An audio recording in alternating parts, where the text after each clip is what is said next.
আমরা আজকে বিশেষ করে 5টা বড় প্রকল্পের উদ্বোধন করলাম, যাতে খরচ হয়েছে প্রায় 455 কোটি 50 লক্ষ টাকা। কাজগুলো কমপ্লিট হয়ে গেছে। নিউ টাউনে বিশেষ করে যারা গরিব মানুষ, ইকোনমিক ব্যাকওয়ার্ড ক্লাস, তাদের জন্য দুটো বড় আবাসন প্রকল্প হচ্ছে, এবং আর একটা হচ্ছে কম ইনকাম গ্রুপ যারা আছেন তাদের জন্য হচ্ছে, মানে বাড়ি হয়ে গেছে, হচ্ছে মানে সরি হয়ে গেছে। বড় আবাসন প্রকল্প যেটা ইডাব্লিউএস বলেন, ইকোনমিক্যালি উইকার সেকশন, এবং এলআইজি যেটাকে আমরা বলি লোয়ার ইনকাম গ্রুপ, মোট 7 একর জমিতে 290 কোটি টাকা খরচ করে এগুলো তৈরি হয়েছে। এবং এখানে 1210টা ফ্ল্যাট আছে। অনেক মানুষকে সংস্থান দিতে পারবে, মাথা গোজার ঠাই। যেটা ইকোনমিক উইকার সেকশন ক্লাস আছে ক্যাটাগরিতে তৈরি হয়েছে 15 তলা, G+14। আমি তার নাম দিয়েছি নিজন্য, কারণ ওটা নিজেদের হয়ে যাবে নবান্নের সাথে মিলিয়ে। EWS category. এবার বললাম যেটা আমাদের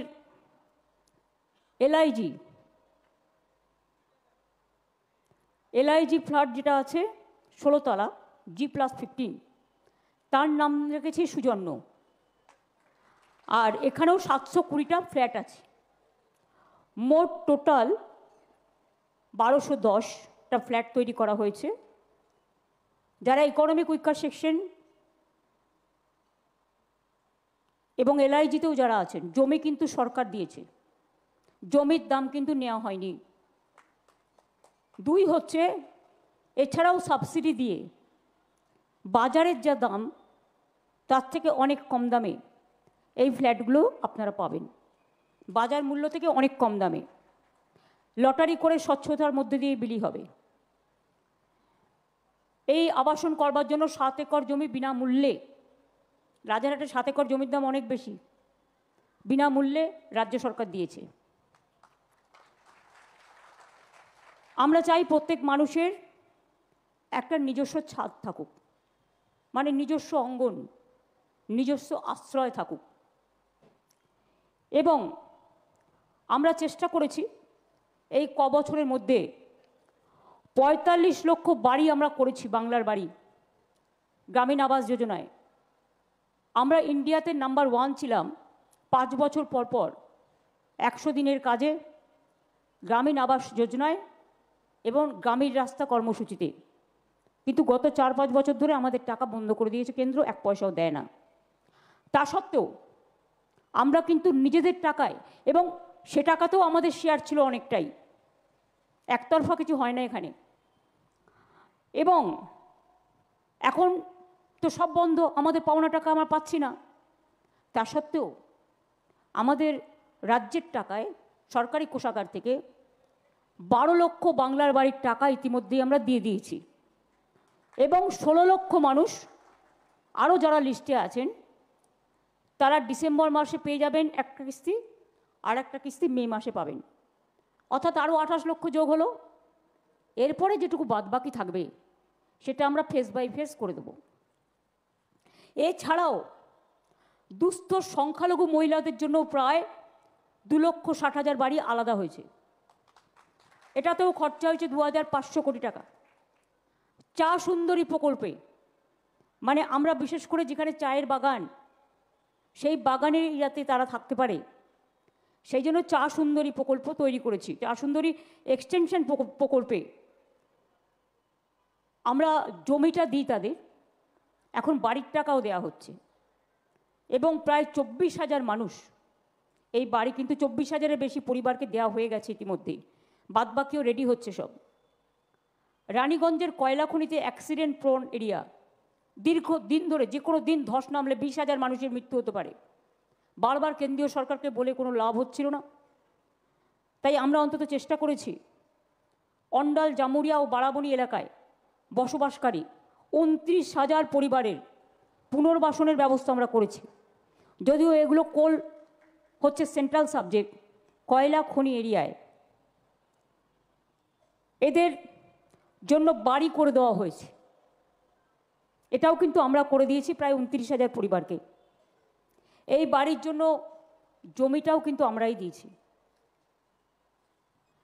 এই যে আজকে আপনাদের এখানে প্রকৃতি তীর্থ হয়েছে, যেটা eco tourism park, Biswa Bangla convention center হয়েছে, ওয়াক্স মিউজিয়াম হয়েছে, অনেক কিছু হয়েছে পাশাপাশি, এবং প্রতিদিনই প্রচুর মানুষ এখানে যাতায়াত করেন, কিন্তু তাদের গাড়ি রাখার কোনো জায়গা ছিল না। এখানে ওখানে সেখানে রাখে। বিয়েবাড়িও আছে, ইকো ট্যুরিজম পার্কে কত লোক আসে। সেই জন্য আমরা একটা মাল্টি লেভেল কার পার্কিং ফেসিলিটির উদ্বোধন করলাম। এটার আমি নাম দিয়েছি সুসম্পন্ন, কারণ আমাদের আলিপুরে একটা আমি করে দিয়েছি, সেটার নাম সম্পন্ন, আর এটার নাম সুসম্পন্ন। এখানে 8টি ফ্লোর আছে, 2 একর জমির ওপর 1500-র বেশি গাড়ি এখানে থাকবে, রাখতে পারবেন। এর জন্য 141 কোটি টাকা খরচা করা হয়েছে। এবং একেবারে বিশ্ববাংলা সেন্টার থেকে রূপান্ন সব জায়গাতেই, চিড়িয়াখানা, আলিপুর মিউজিয়াম, ধনধান্য, উত্তীর্ণ, সৌজন্য, ওদের নিয়ে যেমন আলিপুরে করে দিয়েছি সম্পন্ন, রাধারহাট এবং নিউ টাউনের মানুষের জন্য তাদের যাতায়াত, এবং অনেক বাইরের মানুষও আসেন। ইন্টারন্যাশনাল অনেক কমিশন মানে কনফারেন্স এখানে হয়, কিন্তু তাদের কার পার্কিংয়ের জায়গার অভাব ছিল, কাজেই এটাও করে দেওয়া হলো। আর যেটা ইকো আরবান ভিলেজ সংলগ্ন যে এলাকাটা আছে, শিশুদের জন্য আপনারা দেখেছেন নানা রকম অ্যারেঞ্জমেন্ট করা হয়েছে, এবং সেখানে একটা লেকও আছে। শুধু তাই নয়, 200 আসন বিশিষ্ট মুক্ত মঞ্চ আছে, শিশুদের জন্য বিনোদন পার্ক আছে, 150 মিটার দৈর্ঘ্য হাঁটার জায়গা আছে। কারণ এখন আমি যাই করি, আমি কিন্তু হাঁটার জায়গা রেখে দিই পাথ হয়ে। এছাড়াও ক্যাফেটেরিয়া, ফুড কিয়স্ক সব কিছু আছে। যেহেতু ওখানে লেক, এবং আগামী দিন নৌকা টৌকাও রাখবে নিশ্চয়ই চলবার জন্য, তাই আমি ওটাকে নাম দিয়েছি তরণ্য। তরি থেকে এসছে কথাটা তরণ্য, হয়তো নতুন শব্দ, কিছু করার নেই, শব্দ তৈরি হয়ে যায় কাজের মধ্যে দিয়ে। এটাতেও আমাদের প্রায় 10 কোটি টাকা, অ্যাবাউট 10 crores খরচা হয়েছে। এবং এটা একটা সামাজিক মিলনস্থলও হবে, মানুষের নিঃশ্বাস নেওয়ার একটা জায়গা হবে। ছোট ছোট প্রোগ্রাম যেগুলো হয় 200 মুক্ত মঞ্চে, স্থানীয় মানুষরা, বাইরের মানুষরাও করতে পারবে। এর আগেও আমরা Rabi Tirtha, Nazrul Tirtha, Kolkata gate, aircraft museum, wax museum, eco tourism park সব কিছুই করে দিয়েছি। এই জায়গাটা নতুনভাবে সেজে গেছে। আর জল্পেশ মন্দির হচ্ছে একটা বড় শিব মন্দির। উত্তরবঙ্গে জল্পেশ শিব মন্দির খুব পপুলার। তাদের আগে, কিছুদিন আগে আমি গেস্ট হাউসের উদ্বোধন করেছি আমাদের টাকায়, স্কাই ওয়াক করে দিয়েছি। দক্ষিণেশ্বরে আপনারা জানেন স্কাই ওয়াক করে দিয়েছি, কালীঘাট মন্দিরে স্কাই ওয়াক করে দিয়েছি, জগন্নাথ ধাম করে দিয়েছি, পাথর চাপড়ি ডেভেলপমেন্ট করে দিয়েছি, ফুরফুরা শরীফ ডেভেলপমেন্ট করে দিয়েছি, চন্দননগরেও অনেক ডেভেলপমেন্ট হয়েছে। তেমনি জলপাইগুড়ি শিব মন্দির, জল্পেশ শিব মন্দির খুব বিখ্যাত। ওখানে জর্দা নদীর ওপর ময়নাগুড়ি থেকে জল্পেশ মন্দির যাবার পথে এক নবনির্মিত সেতু হলো, যেটা জল্পেশ মেলা প্রাঙ্গণ থেকে জল্পেশ মন্দিরের শিব চতুর্দশীর দ্বার পর্যন্ত পৌঁছানো যাবে। যেহেতু শ্রাবণী মেলা আসছে, ভোলে বাবা পার লাগাও, তাই এই সময় সেতুটা চালু করে দিলাম যাতে মানুষ সুযোগটা পায়। আমি অন্তরা এখানে আছে পিডাব্লিউডির, ওরা কাজটা করেছে একটা, আর একটা জেলা পরিষদের। আমি বলবো বড় গাড়ি কিন্তু ওই ছোট ব্রিজে দিও না, ছোট গাড়ি যাক যেটা সম্ভব। তোমরা যেটা করেছো আশা করি ব্রিজের মেনটেনেন্স বা কস্ট চেকিং করে নিয়েছো, ক্যাপাসিটি, মানুষ পায়ে হেঁটে যাক, কোনো অসুবিধে নেই। ছোট ব্রিজটা, বিশেষ করে নদীর ওপরে যে ব্রিজটা, এটা জেলা পরিষদ করেছে, কিন্তু কস্ট চেক করে নাও।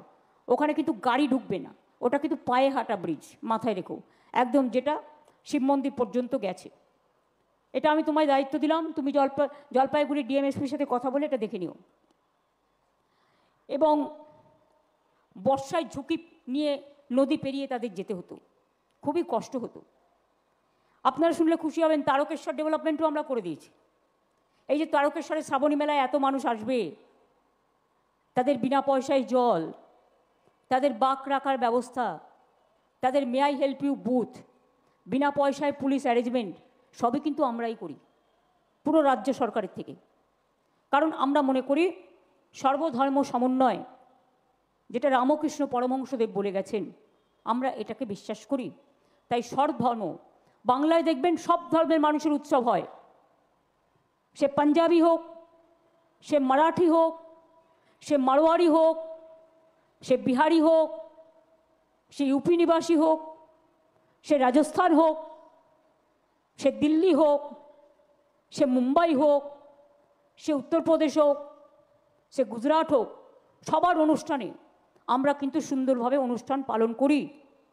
আমি নিজেও অনেক অনেক অনুষ্ঠানে, হোলিতে আপনারা দেখেছেন, হোলির অনুষ্ঠানও আমরা করি যাতে সকলে পার্টিসিপেট করতে পারে। এবং বিভিন্ন ধর্মের স্থানগুলো, তারাপীঠ মন্দির গেলে দেখবেন কি ছিল কি হয়েছে। কালীঘাটে স্কাইওয়াকটা প্লিজ দয়া করে ঘুরে আসবেন। এবং কালীঘাটে স্কাইওয়াকে একটা মুরাল আছে, মুরাল তৈরি হয়েছে, দারুণ দেখতে। দক্ষিণেশ্বরের স্কাইওয়াকটা জায়গা একটু কম পেয়েছিলাম এবং ওটা ফার্স্ট করেছিলাম। কালীঘাট স্কাইওয়াকটা সেকেন্ড হলো, থার্ড হলো জলপেশ শিব মন্দির। কালীঘাট স্কাইওয়াকটা কিন্তু অনেক চওড়া এবং দারুণ হয়েছে। দুধ পুকুর থেকে শুরু করে সবই উন্নয়ন হয়েছে।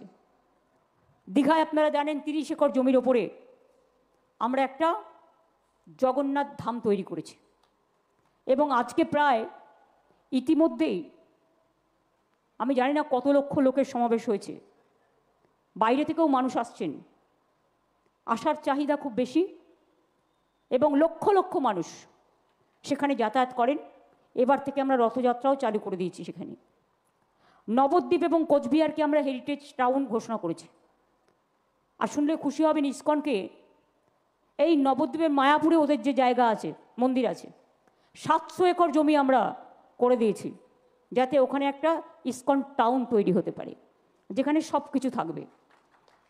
এছাড়াও জৈন মন্দির বলুন, পারসিক বলুন, বৌদ্ধ বলুন, হিন্দু বলুন, মুসলিম বলুন, শিখ বলুন, ইসাই, এত বড় দুর্গা পুজোর পরে, ঈদ মুবারকের পরে আপনারা বলুন তো, এত বড় দিনের এত ফেস্টিভ্যাল, এইসব এলাকা কি সাজে লাইটে?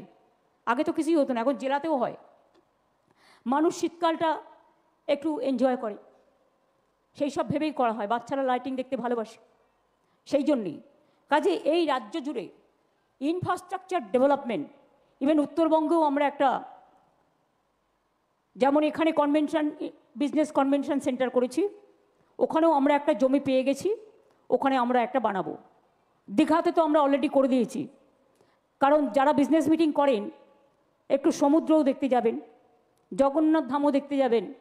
আর ইন্টারন্যাশনাল কনভেনশন সেন্টারটা পার্ক হোটেলকে দেওয়া হয়েছে, তার কারণ যাতে ইন্টারন্যাশনাল স্ট্যান্ডার্ড, ন্যাশনাল স্ট্যান্ডার্ড আর বিজনেস স্ট্যান্ডার্ডের মানুষরা গিয়ে থাকতে পারে, সেই বন্দোবস্তও করে দেওয়া হয়েছে। এইভাবে কুচবিহারের মদনমোহন মন্দির বলুন, শিবযজ্ঞ মন্দির বলুন, যা যা আছে যেখানে, শিলিগুড়িতেও জঙ্গল সাফারি করে দেওয়া হয়েছে। আলিপুর চিড়িয়াখানা আগে কী ছিল আর এখন দেখতে কি হয়েছে আপনারা গিয়ে বুঝতে পারবেন। আগে 2টো গেট ছিল যাতায়াতের, এখন 12টা গেট হয়েছে। শুধু তাই নয়, তার পাশে সেলফ হেল্প গ্রুপের দোকানও করে দেওয়া হয়েছে। আলিপুর মিউজিয়াম, জেলটাকে সরিয়েছি আমরা বারুইপুরে, পদ্মপুকুরে, সেখানে তৈরি হয়েছে আলিপুর মিউজিয়াম। সেই মিউজিয়ামে সমস্ত বিশিষ্ট জিনিস আপনারা পাবেন, ফাঁসির মঞ্চও দেখতে পাবেন, আবার স্বাধীনতা সংগ্রামীদের নামও পাবেন এবং অনেক ঐতিহাসিক জিনিস আপনারা পাবেন। আলিপুর মিউজিয়ামের ঠিক অপোজিটে এই 4-5 দিন আগে আমি আর একটা উদ্বোধন করে এলাম, ওটার নাম হচ্ছে শিল্পান্ন, যেখানে বাংলার শাড়ি পাওয়া যাচ্ছে দারুণ ভালো, বাচ্চাদের জামা কাপড়ও আছে। মেয়েরা খুব ব্যাগ ভালোবাসেন আজকাল, শাড়ির থেকেও ব্যাগ বেশি পছন্দ করেন, কিন্তু বাইরে যে ব্যাগগুলো আপনারা কেনেন অনেক দাম, ওই ব্যাগই পাবেন কিন্তু দামটা কম। কেন জানেন? ব্যাগের ম্যানুফ্যাকচারিংটা এখানে হয়। চামড়ার যে লেদার হাব, এটা এখন বেঙ্গল নাম্বার 1 ইন ইন্ডিয়া, এবং এখানেই কিন্তু আমাদের ছেলেমেয়েরা ব্যাগ তৈরি করে, জুতো তৈরি করে, ছেলেদের পার্স তৈরি করে, সব কিছু তৈরি করে। আমি নিজে গিয়েছিলাম দেখতে। তারপরে আমি ওদের আইডিয়াটা দিলাম, আরে তোমরা যখন এখান থেকে সব বাইরে এক্সপোর্ট করো, আর অনেকে আছে জানেন তো, আমি নাম বলছি না কারো, সবাইকে সম্মান করেই বলছি। ধরুন একটা লোক তৈরি করলো, ওরা একটা স্ট্যাম্প মেরে দিল। এটা আমার আগে অভিজ্ঞতা ছিল না। আমি শুনেছিলাম একজনের কাছে, সে একটা দাঁত মাজন তৈরি করে, আর কোনো একজন যোগ বিশারদ সেটাকে স্ট্যাম্প মারে। আপনারা ভাবেন আপনারা ওইটা পাচ্ছেন, তা নয় কিন্তু। তৈরি করে আসে অন্য জায়গা থেকে, স্ট্যাম্পটা মারে। ভ্যালুটা স্ট্যাম্পের। এখান থেকে ব্যাগ তৈরি হয়ে চলে যাচ্ছে, আপনি কিনছেন 50,000 60,000, আর আমি ইচ্ছা করে দাম করবার জন্য সেদিনকে 3-4টে ব্যাগ কিনলাম। কত দাম নিল আমার কাছে? কোনোটা 1,500, কোনোটা 2,000, কোনোটা 3,000। অথচ এই ব্যাগই তো বাইরে থেকে কিনতে গেলে কত দাম পড়ে। বাংলার শাড়ি 300 থেকে শুরু করে, ওখানে ইন্ডিয়ান সিল্ক হাউসকে দেওয়া হয়েছে, বসাককেও দেওয়া হয়েছে, তন্তুজাও আছে, মঞ্জুষাও আছে, খাদি গ্রামোদ্যোগও আছে, টয় শপ একটা করব। এছাড়াও 2টো ফ্লোর লেদারের জিনিস, একটু সাজিয়ে নিতে ওদের সময় লাগবে, বাট 45টা দোকান করে দেওয়া হয়েছে। পুজোর সময় যদি দেখেন এখানে ওখানে বেশি ভিড়, চলে যাবেন, একেবারে ঘুরে চলে আসবেন। আবার ওখানে কাফেও আছে, রেস্টুরেন্টটা বেশ বড়। আমি যখন যাচ্ছিলাম বেশ খাবারের গন্ধ পাওয়া যাচ্ছিল। এখানেও যেমন এখন একান্তে অজান্তে এগুলো সবই আমার দেয়া নাম, এখানেও আছে রূপর্ণর পাশে একান্তে কিছু না হলেও 1000টা নাম আমার দেওয়া আছে, মিলিয়ে মিশিয়ে। তার কারণ অনেক নাম তৈরি করে দিতে হয়, কারণ কোথাও আমার কন্যাশ্রী, কোথাও শিক্ষাশ্রী, কোথাও ঐক্যশ্রী, কোথাও মেধাশ্রী, শিক্ষা জগৎ। বিল্ডিং হলে এই বিল্ডিংয়ের নাম হয়। আবার দুর্গাপুরে 2টো বিল্ডিং আমায় দিয়ে করালো, আমি শ্রাবণ্য নাম দিলাম, একটা স্বরবর্ণ দিলাম। এরকম অনেক জায়গায় ছড়িয়ে ছিটিয়ে আছে। আবার উত্তরবঙ্গে যেটা হয়, উত্তরবঙ্গের পরিবেশ দেখে আবার অনেক বিশিষ্ট রাস্তা হয় বিশিষ্ট মানুষের নামে, এবং এই নামগুলো পারিপার্শ্বিক পরিস্থিতির সাথে যুক্ত থাকে। তাই পরিবেশ দেখে এবং প্রোগ্রাম দেখে নামগুলো দিতে হয়। আজকে আমি খুশি যে এখানকার সাধারণ মানুষের জন্য আরও কিছু কাজ হলো। যারা নিজন্য এবং সুজন্যতে যাবেন তাদের জন্য আমার অনেক শুভকামনা রইল। যারা তরণ্যতে ঘুরতে যাবেন তাদের জন্যও আমার অনেক শুভকামনা রইল। জল্পের শিব মন্দির থেকে তারকেশ্বর যারাই শ্রাবণী মেলায় যাবেন, আস্তে আস্তে যাবেন, আস্তে আস্তে ফিরে আসবেন, তাড়াহুড়ো করবেন না, সুস্থভাবে সুন্দরভাবে করতে হয়। আর জল্পেশ মন্দির নদীর ওপারে ছিল, মানুষকে নৌকা করে যেতে হতো, খুবই কষ্ট হতো। সুতরাং আমি খুশি যে আমি জল্পেশ শিবকে এখান থেকে স্মরণ করতে পারছি। আপনাদেরও সকলের জন্য হর হর মহাদেব বলে আমিও ওং নমঃ শিবায় নমঃ। আপনাদের সকলকে ভালো রাখুন, আশীর্বাদ দিন, শুভকামনা দিন, আপনাদের পরিবার সব ভালো থাকুক, সুস্থ থাকুক। আমি আপনাদের অনেক ধন্যবাদ এবং উষ্ণ অভিনন্দন জানাচ্ছি। আমি ইটকোয় যারা কাজ করেছে, এই কাজগুলো পিডাব্লিউডি সহ, প্রশাসন সহ, তাদের তো প্রতিদিন অনেকটা সামলাতে হয়, প্রতিদিনই কিছু না কিছু থাকে। আপনি 1000টা ভালো কাজ করুন, কেউ সুনাম করবে না, আশাও করি না, কিন্তু 1000-এর মধ্যে ওই চুনোপুটি মাছের মতো বাজবে, এবং না হলেও সেটাকে এআই দিয়ে আর্টিফিশিয়াল করবে, মিম তৈরি করবে, করে গালাগালি দিয়ে যাবে। আমি যারা গালাগালি বা কুৎসা রটায়, অপপ্রচার করে, ফেক নিউজ করে, এতে আমি বলি আমার ক্ষতি করতে গিয়ে বাচ্চাদের ক্ষতি করবেন না। কারণ আজকাল কিন্তু বাচ্চাদের হাতে হাতে মোবাইল, মায়েরা টাইম পায় না বলে খাবার সময় বাচ্চাদের হাতে মোবাইলটা দিয়ে দেয়, আর কোনো রেস্ট্রিকশন নেই বলে বাচ্চারা সব খুলে ফেলে। এবং তারা এত ওস্তাদ, মানে এত স্মার্ট, যে ওরা অনেক বড় আইটি বিশেষজ্ঞ থেকেও বেশি বিশেষজ্ঞ।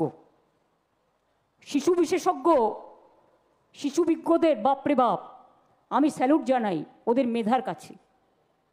আগামী দিনে এমনিতেই বাংলা আপনারা জানেন যে আমাদের লোকেরা নাসা থেকে ভাষা, আইটি থেকে শুরু করে আর্টিফিশিয়াল আপ থেকে শুরু করে সবই সিলিকন ভ্যালিতে হচ্ছে, সব কিছু 200 একর জমি দিয়েছি এবং হাজার হাজার ছেলে মেয়ের চাকরি হয়েছে এবং আরও হবে আগামী দিন। এছাড়াও অনেক কিছু হবে, অনেক মানুষের জমির বিনিময়ে এইগুলো তৈরি হয়েছে। আমরা ফোর্সফুলি ল্যান্ড অ্যাকুইজিশন করি না আমাদের সময়ে, আমরা ল্যান্ড ব্যাংক তৈরি করেছি, ল্যান্ড ইউজ পলিসি করেছি, ল্যান্ড ম্যাপ তৈরি করেছি, আমরা সেখান থেকে জমি দিই। কিন্তু আগে এটা হতো না। এখানেও ইকো ট্যুরিজম পার্ক যে কোনো দিন দখল হয়ে যেত। আমি যখনই রাস্তা দিয়ে যাতায়াত করতাম দেখতাম, যেদিনই দেখতাম টিন পড়েছে বা ইট পড়েছে, সঙ্গে সঙ্গে আমাদের ছেলেদের খবর দিয়ে বলতাম, ওরে ওখানে দেখ গিয়ে দখল হচ্ছে ওই লেকটা। 400 একরে একটা 400 একর জমির মধ্যে 280 একর্স লেক। আমার প্ল্যানে ছিল যে ওটাকে আমি একটা দারুণ জিনিস বানাবো। এবং বিশ্বাস করুন, এই যে বিশ্ব এখানে আছে আমাদের, সেদিন ছিল আমার সাথে, আমি একদিন এয়ারপোর্ট থেকে ফিরছিলাম 2011 পরে, মানে চলো তো দেখতে যাই, গিয়ে দেখলাম পুরো জঙ্গল হয়ে আছে। এবার আমি হিটকোকে দেখে বললাম এটা প্রকৃতি তীর্থ পার্ক হবে। কী কী হবে? এই জিনিস হবে বলে তখন যে প্ল্যান করলাম হয়ে গেল। আপনারা অনেকেই জানেন না, উত্তরবঙ্গে একটা জায়গা আছে গাজলডোবা। এটা শিলিগুড়ি থেকে আগে 2.5 ঘন্টা লাগতো, এখন 45 মিনিটে হয়ে যায়, কারণ ফ্লাইওভার করে দেওয়া হয়েছে। আমি একবার মিটিং করতে গিয়েছিলাম ইসলামপুরে, আমি ওই ভেতর দিয়ে আসছিলাম, আস্তে আস্তে হঠাৎ দেখি দারুণ একটা লেক, চারিপাশে বন জঙ্গল আর পাখির কিচিরমিচির। তখন আমার কাছে একটা ট্যাব থাকতো সবসময়, এখন মোবাইলে হয়ে যায়। আমি পুরো সিনারিগুলো ট্যাবে পুরো সংগ্রহিত করলাম। এবার যেই আমাদের গভর্নমেন্ট এলো, আমি অমিতদাকে বললাম, শুনুন এখানে একটা ট্যুরিজম স্পট হবে। ওইটারই নাম দিয়েছি ভোরের আলো। ওখানে প্রায় 40-50টা কটেজ তৈরি হয়েছে এবং দার্জিলিং থেকে মাত্র 45 মিনিটস, কালিম্পং থেকেও মাত্র 45 মিনিটস এবং শিলিগুড়ি থেকেও। দেখে আসবেন, ভালো লাগবে। এরকম বীরভূমের রাঙা বিতান থেকে শুরু করে বাউল বিতান থেকে শুরু করে অনেক অনেক কটেজ। ঝাড়গ্রামে আগে থাকার জায়গায় পেতাম না, কোথায় ঝাড়গ্রামে গেলে কোথায় থাকবো, এখন দেখবেন প্রায় 40-50টা কটেজ হয়ে গেছে। কত ভালো। এবং ওখানে কনক দুর্গা মন্দির আছে, সেই মন্দিরের উন্নয়নেও টাকা দিয়েছি, গেছিলাম। সব জায়গায় কিছু না কিছু তো আছেই। অনেক বার্নিং ঘাটও তৈরি করে দিয়েছি, অনেক বেরিয়াল গ্রাউন্ড তৈরি করেছি। আরও আগামী দিন করতে হবে, আরও যেগুলো বাকি আছে, একবারে তো সব হয় না। এই 14 বছরে যা কাজ হয়েছে আমি চ্যালেঞ্জ করে বলতে পারি, আমি গর্বিত বাংলার মানুষের জন্য। এবং আমি মানুষে মানুষে ভেদাভেদ করি না। মানুষের সবচেয়ে বড় পরিচয় তার পদবি নয়, তার ধর্ম নয়, তার মনুষ্যত্ব। সে একটা মানবিক প্রাণ। আমি আমার পদবি লিখি না ফাইলে, তার কারণ আমি মনে করি আমার পদবি হচ্ছে আমার মনুষ্যত্ব, আমার মানবিক প্রাণ। এ প্রাণ যেন দানবিক না হয়। সব মানুষেরই একটা ধর্ম থাকবে, একটা পদবি থাকবে, একটা কাস্ট থাকবে, সবাই সবার মতো পালন করুন। আমি সব ভাষাকে সম্মান করি, কিন্তু বলতে পারেন আজকে একটা নোটিফিকেশন করে বলছে বাংলা ভাষায় কথা বললেই তাদের ডিপোর্ট করে দাও, ডিপোর্টেশন। কেন? ওরা জানে না বাংলা ভাষায় কথা বলার সংখ্যাটা সারা এশিয়ায় দ্বিতীয় আর সারা পৃথিবীতে পঞ্চম। আমি গুজরাটিও জানি, মারাঠিও বলতে পারি, পাঞ্জাবিও বলতে পারি, আসামিজও বলতে পারি। তার কারণ যত ভাষা শিখি তত ভালো। উর্দুও বুঝতে পারি, হিন্দিও বলতে পারি, ভালো না বললেও মোটামুটি কাজ চালিয়ে যাওয়ার মতো। পড়তেও পারি, সংস্কৃতও পড়তে পারি, কারণ আমাদের সময় ক্লাস 8 পর্যন্ত সংস্কৃত পড়ানো হতো।